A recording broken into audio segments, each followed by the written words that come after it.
পুজোর মাঝের দিন দেখতেই পাচ্ছ ভাগবত আরম্ভ হয়েছে। সূর্য উদয়ের আগে আরম্ভ হয়েছে। যত ভক্তরা আসছে এভাবেই পা ধুয়ে ধুয়ে ঘরে ঢুকাতে হচ্ছে। তো এইখানে ভাগবত পড়া হচ্ছে। যে ভক্তরা ভাগবত পড়বে তাদেরকে চরণ ধুইয়ে প্রণাম করে ভাগবত পড়তে যা নিয়ে আসছি। তো এই যে দেখো আমি সকালে ভাগবত পড়তে বসে গেছি একটুখানি। আর এখানে একটা জেঠু বসে আছে।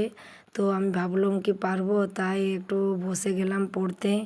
ভাগবত পারিনি ভালো, তাও পড়তে বসে গেছি। আর কি বলবো বন্ধুরা তোমাদেরকে, যা হলো আমার উপরে, যা গেল আর কি বলবো, পা ধরেই গেছে বুঝতেই পারছো। এত সব সামলাতে সামলাতে আমি পুরাই অজ্ঞান পুরা।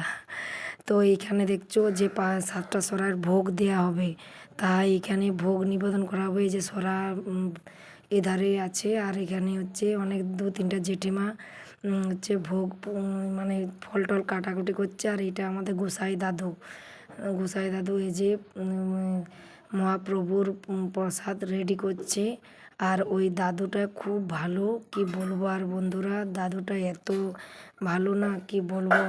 তো এই যে এখানে দেখতে পাচ্ছ এই যে ভোগ নিবেদন হবে, এখানে হচ্ছে রেডি করছে গোসাই দাদু। আর এই সাইডটাতে আমার বিশ্বকর্মা পূজা ঠাকুরটা তোলা হচ্ছে। আর এই রুমটাতে ভাগবত পড়া হচ্ছে। আর এই যে ভাগবতের জন্য প্রসাদের জন্য, বাবার প্রসাদের জন্য লুচি আর এই যে ছানা কাটানো হচ্ছে, এখানে দুধ গরম হচ্ছে। আর এখানে দাদু গোসাই দাদু প্রসাদ রেডি করে নিয়েছে, সরালা মালসা রেডি করে নিয়েছে। এরপর এখানে ফল কোচানো হয়ে গেছে, আর এধারে আরও চলছে ফল কোচানো। তো পুরাপুরি রেডি। আর দাদুভাই বলছে তুমি একলাই সেলফি তুলবে বুনু, তো আমার সাথে সেলফি তুলবে না, তাই আমি দাদুর পাশটাতে চলে গেলাম। তো হরে কৃষ্ণ বলে দাদুভাই বলছে আমাকে কাঁধে ধরে ছবি তুলো। তো ঠিক আছে, এইভাবেই ছবি তুললাম। আর আমার বান্ধবীরা এখানে যেটুকু জয়নি তাই বলছে। তো আমার বান্ধবীরা পাশ থেকে বলছে আমরাও তো উঠবো, তো চলে এসো। তাই আমার বান্ধবীদেরকে বলে দিয়েছি, এই যে শম্পা এরাও বলছে আমরা উঠবো। সবকে তিলক টেনে দিয়েছে সকাল সকাল, তিলক টেনে। জয়নি তাই বলছে। আর বান্ধবীরা এই সাইডে বসে আছে, আর এধারে দাদু ভাই গোসাই দাদু বসে আছে। আর এই যে এখানে রেডি করছে মহাপ্রভুর সরা মালসা রেডি করছে। তো ভাগবত পাঠ করলে নাকি ঠাকুরের মহাপ্রভুর প্রসাদ দিতে হয়, তাই এইভাবেই এই সাইডটাতে মহাপ্রভু প্রসাদ, আর এই সাইডটাতে হচ্ছে বিশ্বকর্মা ঠাকুর পুজো মানে ঠাকুরটা আছে এই সাইডে। আমাদের ঠাকুর ঘরটা একটু বড়। আর এই সাইডে বৌদি ভাই এই যে কাজ ঘরে চলছে। আর এই সাইডে আমি চলে এসেছি, সবাই ভক্তরা খাবে, তাই এই যে কফি বানাচ্ছি। আইটেম হয়েছিল ভাত, রাইস, চানা মশলা, কপির ঝাল, আলু পোস্ত, চাটনি, পাঁপড় আর ডাল, মিষ্টি, পায়েস এইসব। ওই যে আমার বরমশাই এখানে রান্না করছে। আর বরমশাই আর বিশ্বরূপদা দুজনে রান্না করছে। বরের বন্ধু আর এদিকে রাইস হচ্ছে, যে রাইসটা নাম করাচ্ছে।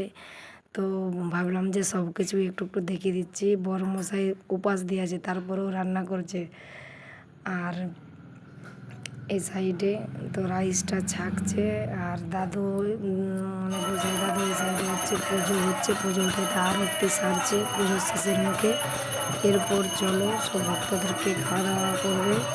তাই আরতির পরে পুজো যতক্ষণ না ভোগ দেওয়া হচ্ছে ততক্ষণ খাওয়া চলবে না, তাই সবাইকে বস করে রেখেছি। আর এই সাইডে রান্না বান্না সব কমপ্লিট হয়ে গেছে।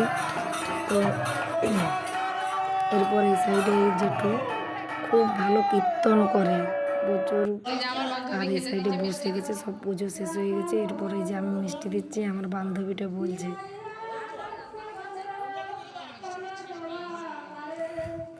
তো ওই যে বান্ধবীটা বলছে মিষ্টি খাবে, সবাইকে খেতে বস করেছি।